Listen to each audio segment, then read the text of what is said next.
సేవ ప్రారంభించినప్పుడు యేసు వయస్సు 30 సంవత్సరాలు. పరిశుద్ధాత్మ పూర్ణుడై యోర్దాను నుండి బయటికి రాగా ఆత్మచేత నింపబడి 40 దినములు అరణ్యములోనికి వెళ్లి అపవాది చేత శోధింపబడెను. అప్పుడు ఆయన ఏమీయూ తినలేదు.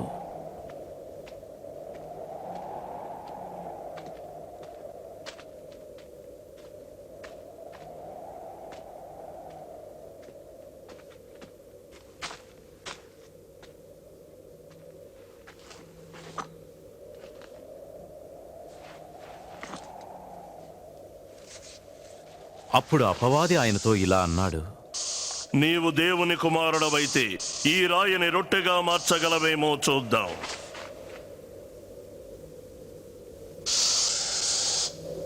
ఇలా రాయబడింది, మనుషుడు రొట్టె వలన మాత్రం కాదు, దేవుని యొక్క ప్రతి మాట వలన జీవించును.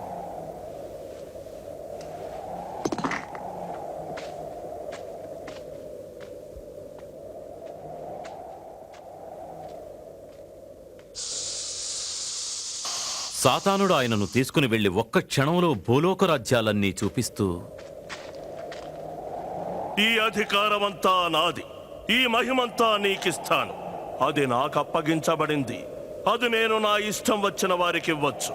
నాకు మ్రొక్కితే ఇదంతా నీదే అవుతుంది. నీ దేవుడైన ప్రభువును మాత్రమే ఆరాధించి ఆయన్నే సేవించమని వ్రాయబడి ఉంది.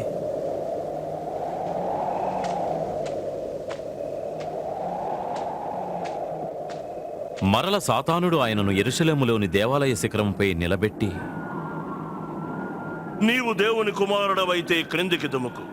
నిన్ను కాపాడుటకు ఆయన తన దూతలకు ఆజ్ఞాపిస్తాడని లేఖనం చెబుతుందిగా. వారు ఏ రాయి తగులకుండా తమ చేతుల మీద నిన్ను ఎత్తి పట్టుకుంటారట. చెబుతుంది లేఖనం, నీ దేవుడైన ప్రభువును శోధింపవద్దు.